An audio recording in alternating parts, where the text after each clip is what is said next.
la clase. La última se las voy a ver yo, que son mielomas. Y pues yo lo quiero mucho, se les ha cortado el tiempo y se saben hacer enteramente hematocológicos. Vamos a ver lo que son los linfomas. Ya habíamos visto las leucemias. Las leucemias son neoplasias de la línea leucocitaria. Los linfomas son neoplasias linfocitarias. Entonces, ¿qué es un linfoma? Es más o menos lo mismo que una leucemia, solamente que la leucemia no hace tumores linfomas. Entonces, es una proliferación de células malignas del sistema linfóide. Linfo significa agua y ioma es tumor líquido. ¿Por qué? Porque son tumores de la sangre.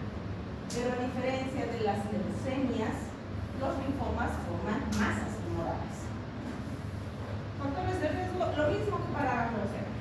Alteraciones genéticas, interacción con químicos, con tóxicos, radiación, etc. Lo mismo.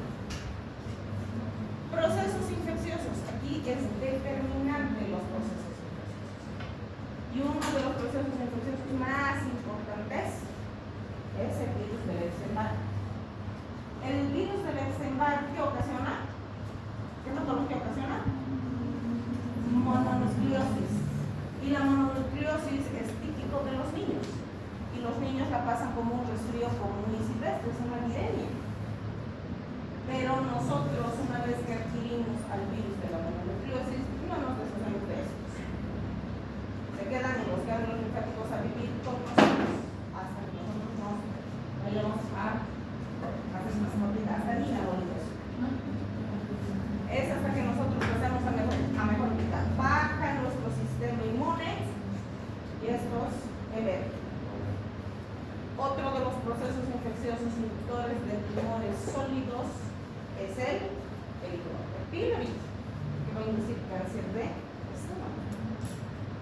El HPV va a inducir cáncer de cuello de útero, cáncer pequeño. Entonces, los procesos infecciosos para la formación de tumores son determinantes. Enfermedades autoinmunes, por obvias razones. El sistema inmunológico enloquece y comienza a formar anticuerpos que van contra nuestros propios tejidos. Y ese constante recambio y destrucción tisular pues estimula a la mutación genética. Y finalmente pues los químicos de toda índole. Entonces acá tenemos un conglomerado de células normales que para ocasionar una masa tumoral tiene que tener múltiples mutaciones. Un gen tiene que mutar 9 veces para ocasionar una masa tumoral. En la primera mutación solamente aparecen células atípicas y ahí podemos nosotros determinar o detectarlas.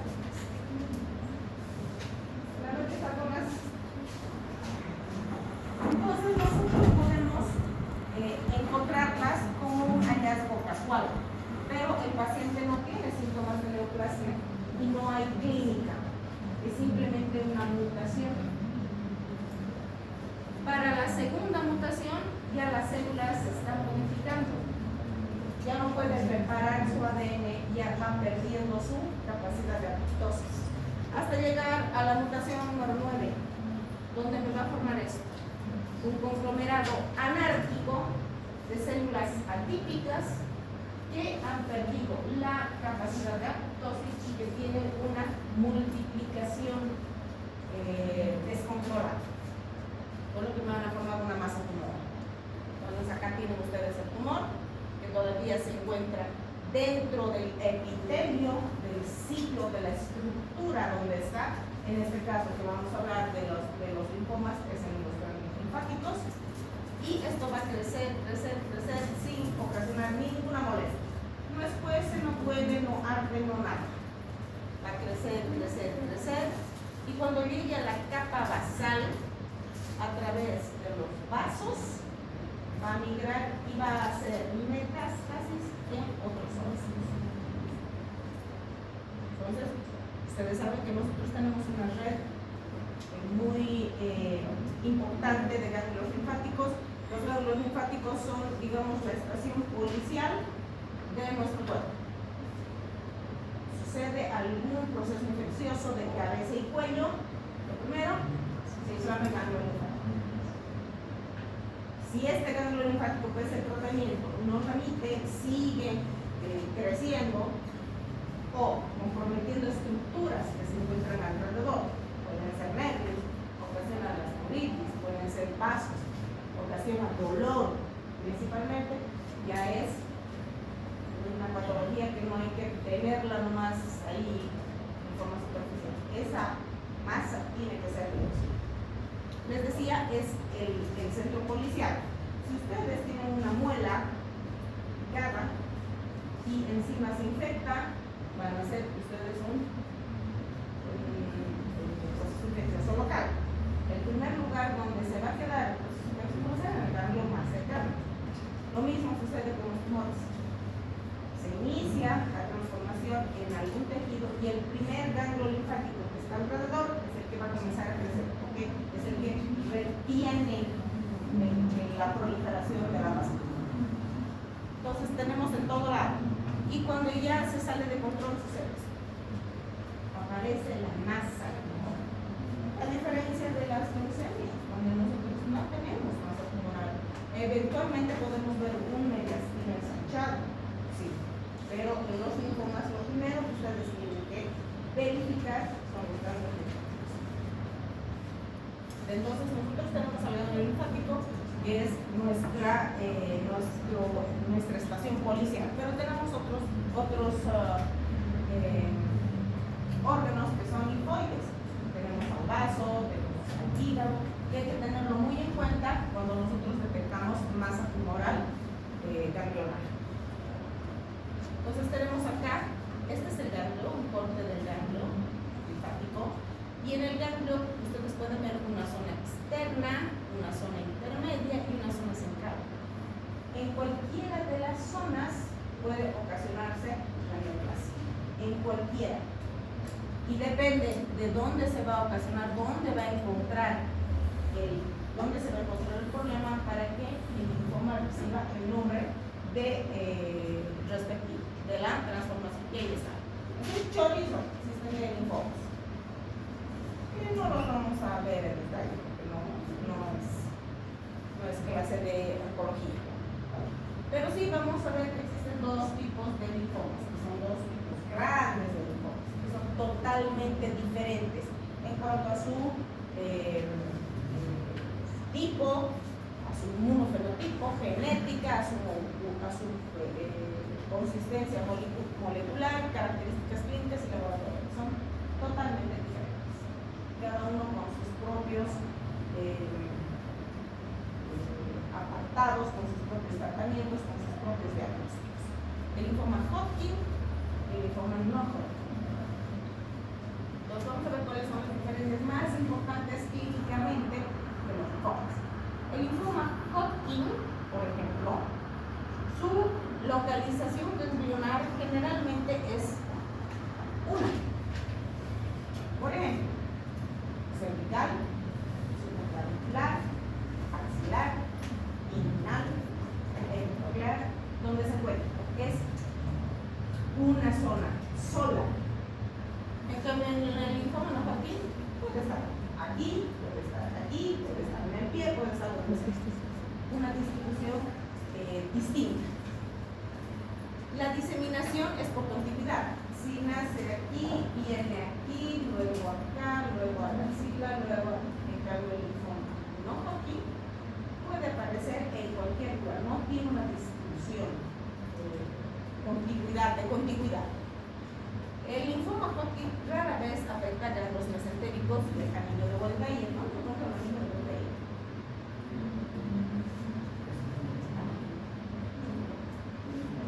¿No se encuentra el anillo de Goldberg? En el linfoma de Hodgkin no hay eso. Entonces, por eso ustedes tienen examen exhaustivo, clínico de su paciente. Mírale desde la punta de su cabellito hasta la punta de su dedito. El linfoma Hodgkin, en el linfoma no Hodgkin no se afectan los grandes mesentéricos en la línea del organismo. El linfoma Hodgkin nunca tiene una afectación extraganglionar. Quiere decir que solamente van a ser ganglios linfáticos los comprometidos. Solo ganglios linfáticos. En cambio, en el no Hodgkin generalmente afecta pulmón, afecta retroperitoneo, afecta hígado y son las primeras localizaciones donde nosotros podemos detectar estos tumores. Entonces aquí tenemos una diferenciación de linfoma Hodgkin y no Hodgkin, sobre todo los síntomas. ¿Cuáles son los síntomas de pérdida de peso, sudoración profusa nocturna y alzas térmicas no clasificadas, principalmente en picos por la noche? Entonces, en el linfoma Hodgkin, por lo general, tenemos una enfermedad localizada. Yo les decía, solo aquí, solo acá, solo acá. No es un conglomerado, digamos, salvo que sea un estadio 4, que difícilmente van a diagnosticar en estadio 4. En cambio, el linfoma Hodgkin está donde se le pega la señora Gana. El linfoma Hodgkin generalmente afecta el esquina. Entonces, ustedes tienen un ganglio linfático, placa del tórax. Lo primero que tienen que buscar desanchamiento a media espina. En cambio, el linfoma no Hodgkin, lo primero que afecta es retroperitoneo. Las más de las veces, el 60% de los casos diagnosticados de linfoma no Hodgkin es por una tomografía de abdomen en el que vemos masas retroperitoneo. Eso es lo más frecuente. Afecta la médula ósea. Cuando nosotros hacemos el diagnóstico, hacemos punción lumbar y hay células no tóxicas. Hay una afectación extralinfática, por lo general. Se puede convertir en una leucemia, puede ser un linfoma de leucemia, que vamos a ver más adelante cuál es, y algunas veces emite o genera una paraproteína, el linfoma no Hodgkin. Entonces aquí está. Este es un mediastino ensanchado. Este paciente tiene un corazón que, si ustedes se fijan, está ahí. Esto es mediastino. Este es mediastino anterior. Cuando el paciente viene con una adenopatía, primero se pide placa de tórax y se busca mediastino ensanchado. Y aquí, si ustedes se fijan, hay una lesión lítica, una destrucción de hueso, que es obviamente de un paciente con metástasis. Para que nosotros podamos determinar el pronóstico de este paciente, tenemos que tapificarlo. Y nosotros lo tapificamos de acuerdo al lugar donde se encuentran los conglomerados ganglionares. Si el conglomerado ganglionar está en un solo sitio y no pasa la línea media, ni al contralateral, ni pasa la línea media del núcleo inferior, estamos hablando de un estadio 1. Y la probabilidad de curación es más del 90%.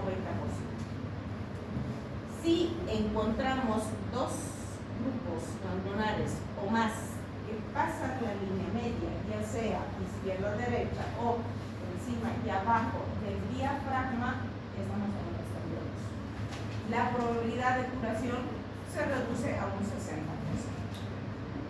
Si encontramos dos o más conglomerados ganglionares que pasan la línea media izquierda-derecha y el diafragma arriba y abajo, estamos en una estadio 3. Las probabilidades de control son del 70-80%. No hay curación. Y si encontramos metástasis a órganos, estamos en un estadio 4. Curación, jamás. Control de más del 70%. Si es que hay respuesta y depende de la estirpe de la masa. Entonces, el linfoma Hodgkin se debe ese nombre a este médico británico que fue el primero en estudiar a personas que morían con tumores y él quiso averiguar cuál era la causa del crecimiento de esas masas. En ese entonces no había los microscopios que hoy en día, Y él encontró, porque hizo cortes en esas masas tumorales, encontró estas células gigantes.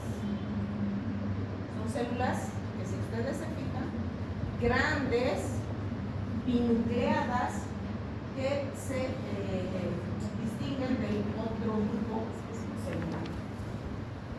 Y a estos pacientes que tenían esas masas tumorales con presencia de estas células, la denominó enfermedad de Hodgkin. Bueno, porque él ha sido el que la estudió. Ya más adelante, este médico británico solicitó ayuda de otros médicos y con el advenimiento de la microscopía, pues se pudo determinar ciertas características de estas células.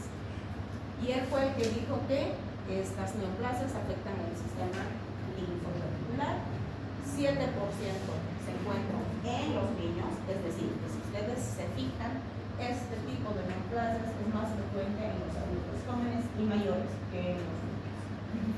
Y tienen una supervivencia de más del 90%, si es que está en un estadio 1 o 2, porque 3 y 4 ya baja ese porcentaje. Entonces, dentro de la historia, Thomas Hodgkin fue el primero que descubrió esta enfermedad o la pudo describir. Y más adelante les decía, este médico Stenberg y Red ya clasificaron a estas células, ya vieron su estructura con un poco de más adelanto de la microscopía, ya lo pudieron ver así, y lo describieron como una célula gigante, nucleada, que simulan dos ojos. A esas células les llamaron células de Red Stenberg. Entonces, células de Red Stenberg igual linfoma Hodgkin. Esto no hay en el linfoma Hodgkin. Es típico del linfoma Hodgkin.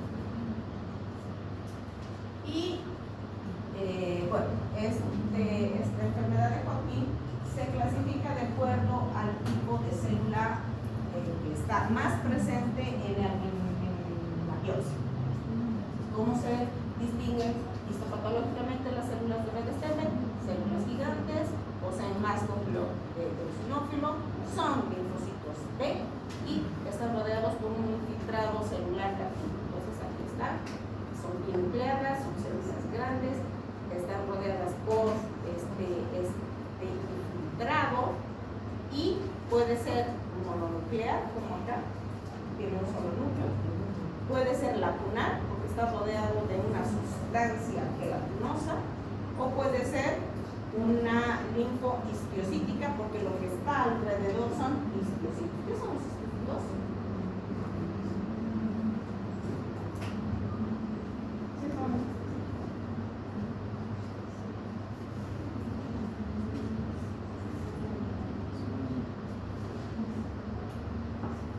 ¿Qué son los histocitos?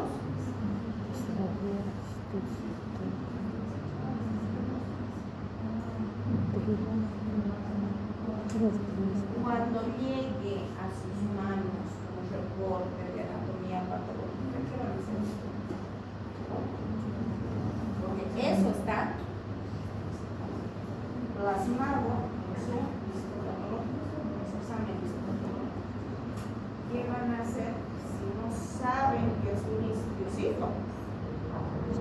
Células de tejido. Son células de sostén,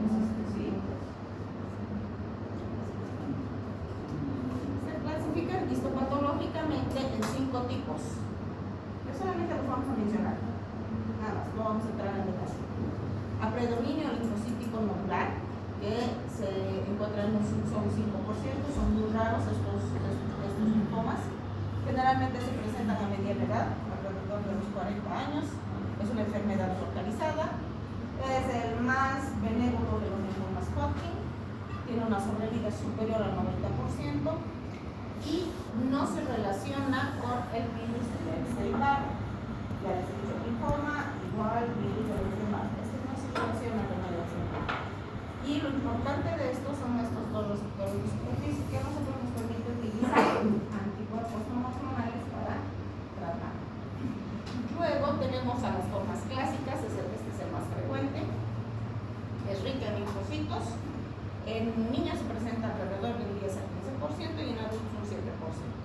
Es una enfermedad localizada, muy buena respondedora a los citostáticos, principalmente a los clásicos, al esquema BBD, que es el que nosotros utilizamos para esto.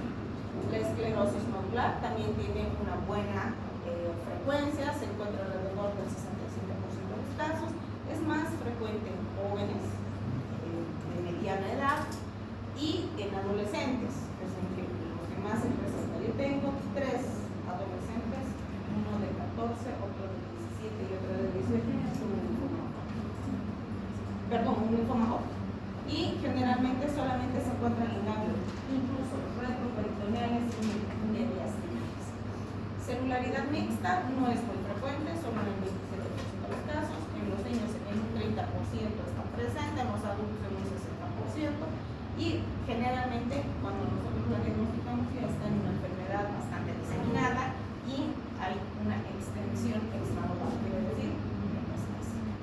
Y finalmente la depresión linfoide, que son tumores extremadamente raros, generalmente se presentan en adultos más que en niños y es una enfermedad diseminada con una afectación ya, es decir, un compromiso ya de médula ósea, donde nosotros vamos a ver leucopenia, trombocitopenia y anemia cerebral. Y no se relaciona mucho o muy rara vez encontramos al virus de la Epstein-Barr en este tipo de entonces acá tenemos esclerosis nodular. Se llama esclerosis nodular porque esta masa es un conglomerado, está rodeado por fibra capa, fíjense, es un nódulo, lo que se encuentra en el reporte de patología. Esto les estoy trayendo para que ustedes puedan ver que existen receptores de superficie que son los que cuando se dañan emiten señales a los anticuerpos para que estos anticuerpos puedan unirse a estos receptores de superficie y normalmente cuando la célula está mutada, estos receptores hacen que estas células comiencen a proliferar rápidamente, muy rápidamente, más rápidamente de lo que lo haría si no estuviera mutada. A estos receptores se llaman PD1 y PDL1. Existe hoy en día, que es el boom de la oncología, medicamentos que van a ir a inhibir estos dos receptores de superficie, PDL1 y PD1, con lo que nosotros podemos tratar este tipo de patologías de forma muy precisa. Si estos pacientes tienen este receptor expresado o hiperexpresado, nosotros podemos incluso hasta curarlos. Aquí está el linfoma Hodgkin clásico, donde nosotros vamos a ver celularidad mixta. Entonces aquí están las células lacunares, básicamente. Este es el rico en linfocitos, estas son las células, todos estos son linfocitos, abundantes linfocitos. Y la variedad de presión linfoide, a diferencia del anterior, si se fijan, aquí hay unos llenitos de linfocitos y aquí no hay muchos linfocitos de presión linfoide. Y este es un linfoma de células. Un linfoma cutáneo, un linfoma que lamentablemente no es respondedor a los tratamientos ni con radio, ni con quimio, ni con ninguna terapia, porque son tumores extremadamente agresivos. Entonces, generalmente estas patologías la ven los dermatólogos. Les dan cremitas y los tienen meses y meses y meses con las cremitas, porque en un principio estas no duelen, no escocen, no arden, no nacen. En lugar de biopsiar esta lesión, la tienen revocado con cremitas, antibióticos, antiinflamatorios o corticoides. Esto sigue creciendo, creciendo, creciendo, y no solamente en extensión, sino en profundidad. y estas son los que metastatizan. Y cuando el paciente llega al dermatooncólogo, este paciente ya está en un estadio 4. Ustedes son los primeros que van a tener contacto con este tipo de pacientes. Cuando los derivan al dermatólogo, el dermatólogo ¿qué hace? Quema.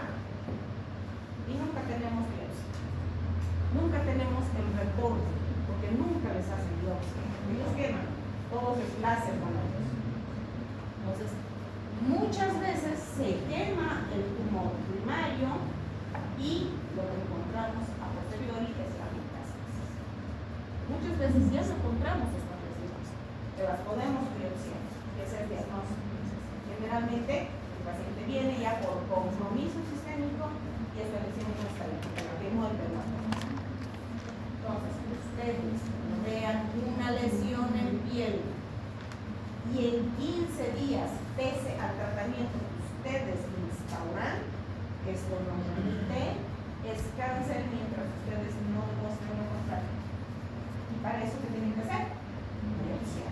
Si ustedes no pueden hacer la biopsia, están entrenados como médicos generales, están capacitados para hacer una biopsia.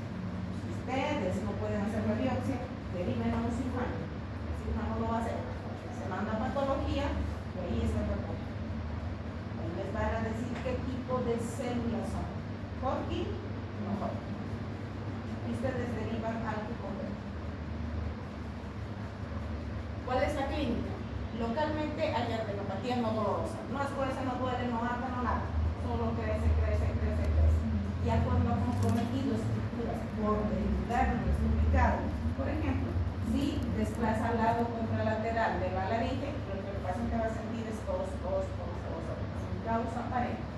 O va a sentir dolor porque está comprimiendo un nervio. Entonces, no hay dolor. Puede ser cervical, supraclavicular o axilar. En el mediastinal, peor todavía, no duele nada. Pero en el 70% es un tumor ya grande y si supera el 30% del espacio mediastinal ya se lo denomina bulky, porque es un tumor gigante, ya desplazado pulmones y desplazado corazón. Entonces el paciente tiene principalmente sintomatología respiratoria. Para esto yo necesito radiografía, yo necesito, en caso de necesidad, ustedes tienen que pedir tomografía. Fíjense, este es un bulky, es un tumor bulky. Tiene 10 centímetros de ocupación en espacio. Entonces es un tumor gigante. Sistémicos, síntomas de fiebre, pérdida de peso y sudoración. Esos son los síntomas. Y a veces, eventualmente, el paciente viene con prurito. Yo tenía una paciente que venía solamente con prurito. Vino al hospital de emergencia porque de tanto rascarse se ha hecho heridas y comenzaron a infectarse, obviamente. Entonces se le dio antihistamínico, se le dio corticoide y no respondía. Entonces al paciente se le solicitó una placa de tórax, se vio un pequeño nódulo de pulmón, se le solicitó una tomografía tórax, abdomen y pelvis y venía en retroperitoneo la masa tumoral. Y lo único que la paciente refería era prurito, nada más. No había síntomas de, no había pérdida de peso, no había sudoración profusa, era solamente prurito. Entonces, a tomar en cuenta. Finalmente, cuando le hicimos la biopsia, salió un linfoma y inmediatamente hice el tratamiento. Entonces, ¿cómo hago yo el diagnóstico? Observando al paciente. Hoy en día, lamentablemente, porque el sistema de salud es una desgracia, y sobre todo aquí, nosotros no disponemos ni de 15 minutos para atender pacientes. Entonces, viene el paciente, ustedes dicen, ¿qué tiene? ¿Me duele esto? Ok, listo, a ver, le voy a pedir un laboratorio con eso. Chao. Ni lo miran. Examinen a su paciente desde el pelo hasta el dedo del pie. Toque. El paciente no le va a morder. Si ustedes tienen miedo a contagiarse, que muchas veces me han preguntado, esto se puede contagiar. Pero ustedes tienen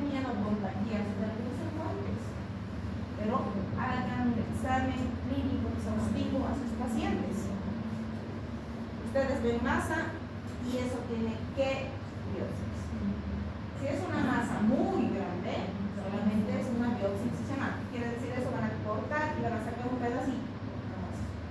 Si es un tumor chiquito, ustedes lo tocan, ven si es móvil, y si es móvil sale todo el tumor sin tocar el tumor. Porque si ustedes tocan el tumor, van a estimular a ese tumor para que comience a proliferar de forma descontrolada. Si el paciente no quiere biopsiar porque le dijeron que el tumor va a crecer más rápido, eso es real. Si ustedes tocan el tumor, ese tumor va a crecer 10 veces más rápido que si no lo tocan. Pero tiene que biopsiar. Y una vez que tengan el diagnóstico, tiene que iniciar su tratamiento lo antes posible, porque la metástasis está a la puerta de la esquina. Y con su biopsia tienen que solicitar inmunohistoquímica, receptores de superficie. Con eso el paciente está por todo lado cubierto. Si es un linfoma Hodgkin, hay que ver si es un linfoma clásico o si es un predominio linfocítico nodular, que es el más difícil de tratar. Si es clásico, bueno, su pronóstico está dado. Y si es linfonodular, hay que hacer etapificar al paciente. ¿Para qué? Para poderle ofrecer o tratamiento paliativo o eventualmente curativo. Pero si es linfonodular, difícilmente va a responder al tratamiento y ya está su pronóstico dado. Hay que etapificar. ¿Cómo se etapifica? Tomografía de cuello, tórax, abdomen y pelvis. Así se etapifica. Entonces, esta diapositiva es también para ilustrar que el tumor primario comienza con una neovascularización. Muchas veces la ecografía Doppler, sobre todo en tejidos blandos, nos orienta muchísimo a qué tipo de tumores. La neovascularización igual cáncer, porque existen tumores benignos y cáncer. No existen tumores benignos y no existe cáncer benigno y cáncer maligno, no. Es tumor benigno y cáncer, no hay dos. Entonces, neovascularización significa tumor maligno, cáncer.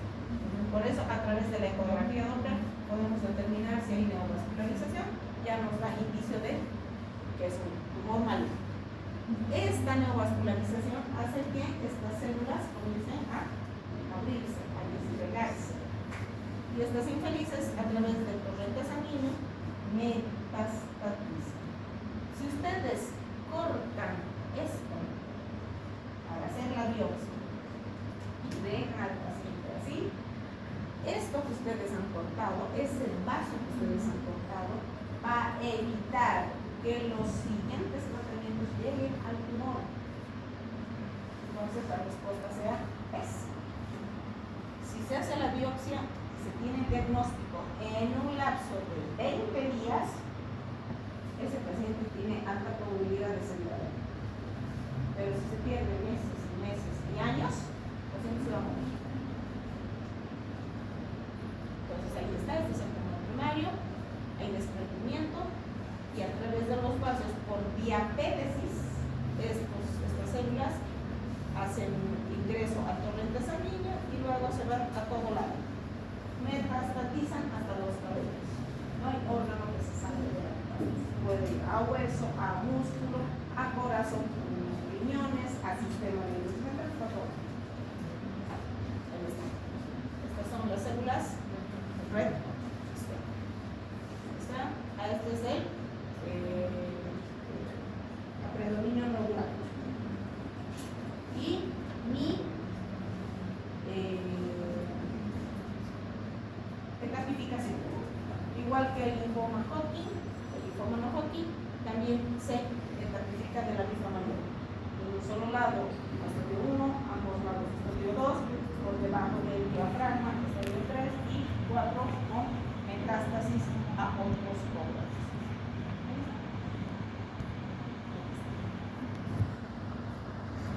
Muchas veces estos pacientes vienen cefaleas intensas, pérdida de equilibrio, alteración en el comportamiento, pacientes con cólicos explosivos.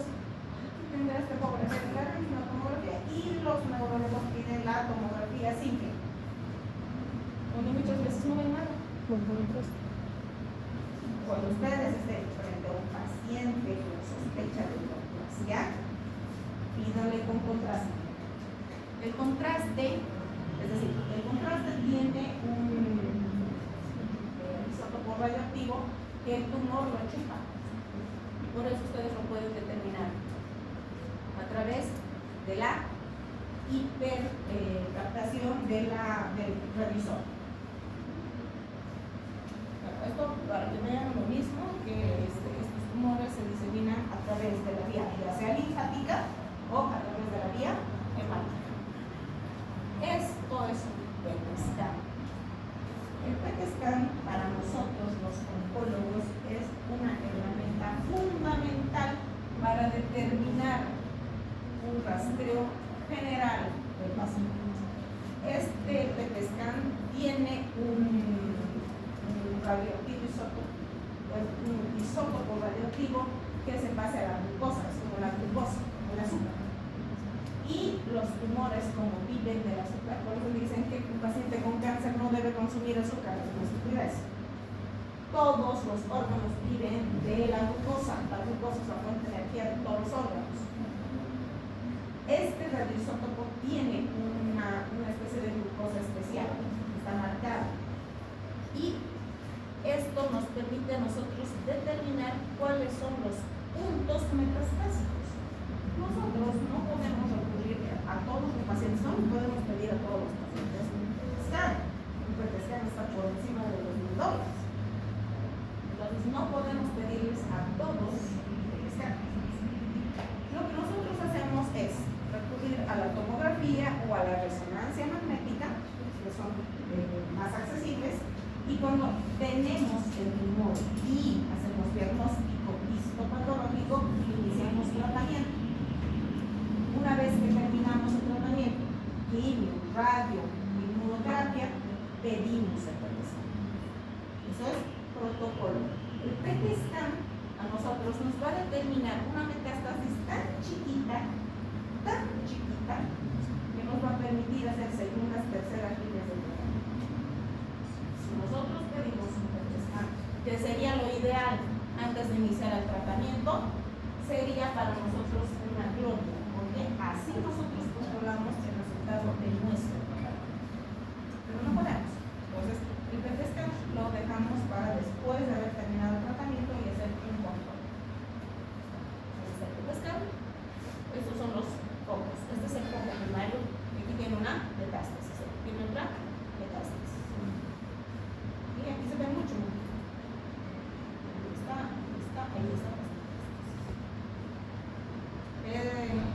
Parece un arbolito de Navidad. Generalmente los pacientes cuando nosotros los diagnosticamos, ya los diagnosticamos en el exterior. Ahí está. Todo esto son ganglios axilares. Este es ¿qué se llama este tumor? Es un tumor. Tratamiento. El tratamiento para el linfoma Hodgkin es un esquema de rayos citostáticos que son buenos respondedores. La primera línea es el ABD. Está conformado por doxorubicina o amlodipina, la pleomicina, la neomycina y la carbazina. Entonces, esta BBD es la primera línea de tratamiento de nuestros pacientes. Si con cualquier eventualidad, por ejemplo, el paciente tiene una cardiopatía de base, no podemos utilizar el ABBD porque tiene doxorubicina o amlodipina, utilizamos el MOB. Entonces, nosotros tenemos alternativas para iniciar tratamiento. Generalmente la quimioterapia se lo hace una vez cada 21 días durante 8 ciclos. Si hay una buena respuesta, quiere decir una respuesta de más del 90%, en realidad una respuesta del 100%, el paciente no necesita ir a radioterapia.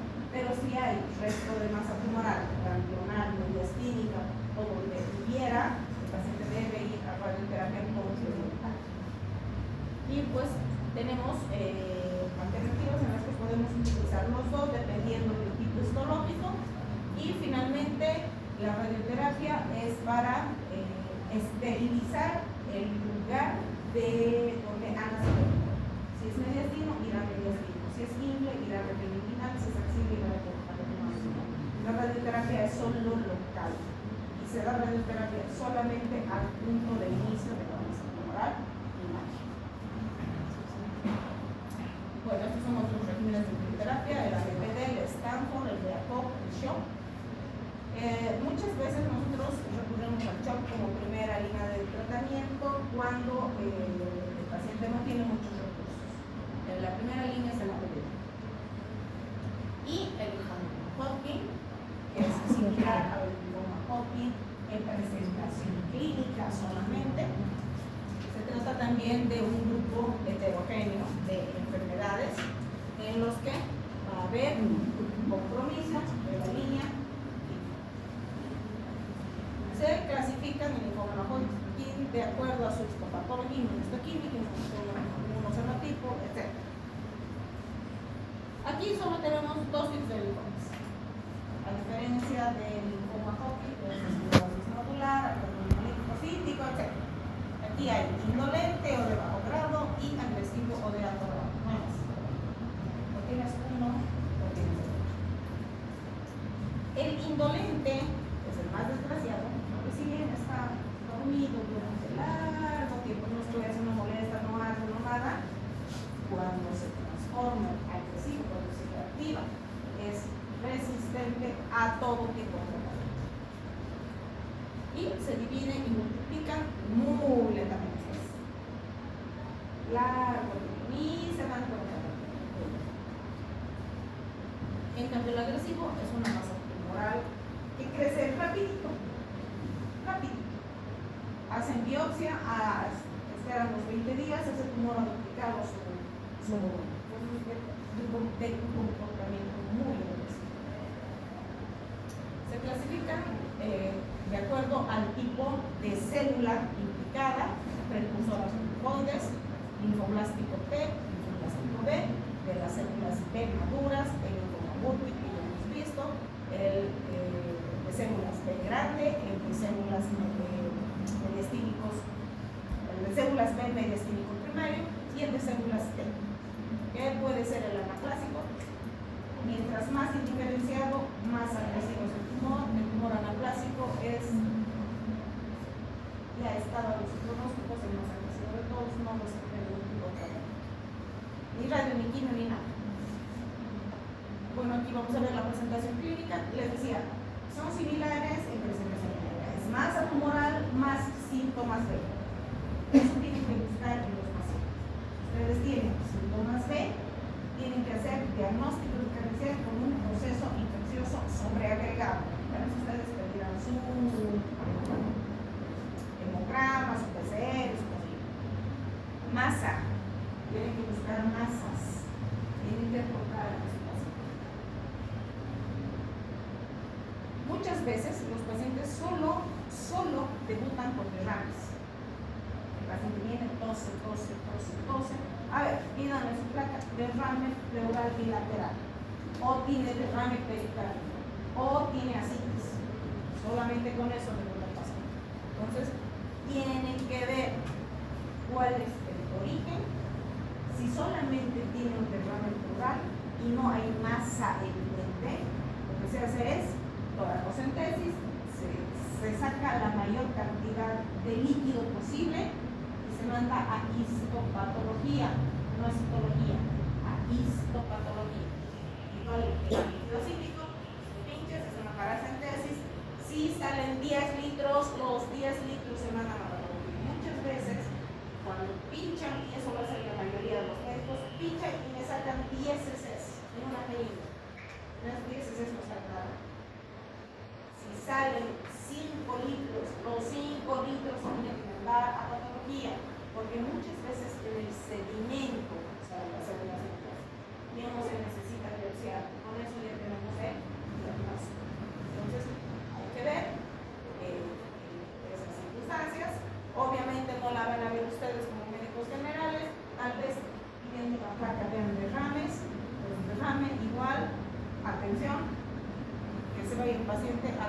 se le da Burkitt es un tumor grande, retroperitoneal, generalmente retroperitoneal, que muchas veces se lo confunde con una apendicitis, entra el paciente con una apendicitis y sorpresa, tiene una masa tumoral, muchas veces intrasematosis peritoneal.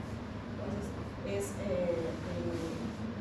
muy importante hacer un estudio previo a una cirugía. El de células T generalmente son manchitas que están ahí, comienzan a crecer, la cabeza es manchita controlada, se biopsia, no se le pone cremitas. Y de células grandes, bueno, eso depende de donde se origine el tumor, puede originarse en hueso, puede originarse en pulmón, puede originarse en hígado, en cualquier lugar. Este es un linfoma Burkitt. Todo esto es más. Este es un linfoma Burkitt. Esto es un linfoma de células T anaplásicas, de células grandes. Este tumor es un dolor. ¿Por qué no responde a nada? Normalmente, como es piel, no hay compromiso sistémico, entonces no es dable la quimioterapia. ¿Por qué no? Además, con quimio no responde. Es una mancha, crece, se le hace radioterapia, se le hace quimioterapia, se le hace todas las terapias posibles. Convierte a la persona en un cartón, literal, como les estoy hablando. Es como un plastrón que tiene un lugar de piel. Y después se fallece con mucho dolor,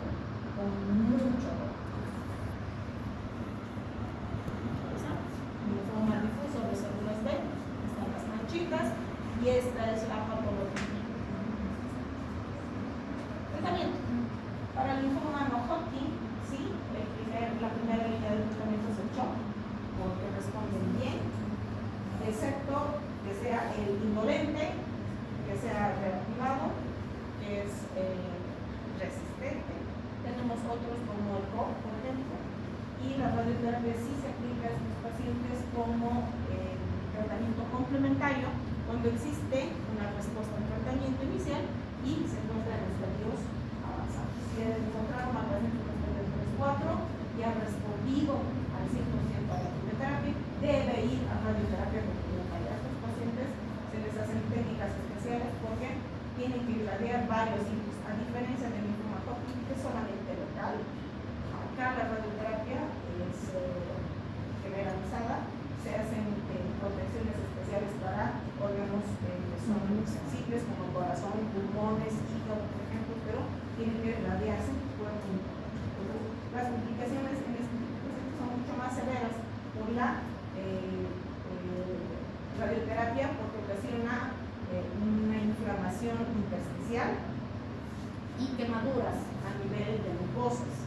Puede ocasionar dermatitis actínica, puede ocasionar si es en cuello, una esofagitis clínica, que es por quemadura de la radioterapia. Son pacientes que se complican muchas veces. Y finalmente, si estos pacientes son sensibles a un trasplante, aún pese al trasplante, eventualmente van a ser segundos tumores. Entonces, son pacientes difíciles de manejar. Y mi trasplante de médula, que es a través de laboratorio, que se hacen muchos estudios de histocompatibilidad, y finalmente, muchas veces los pacientes no pueden recurrir a trasplante, porque son tratamientos carísimos, y aún pese al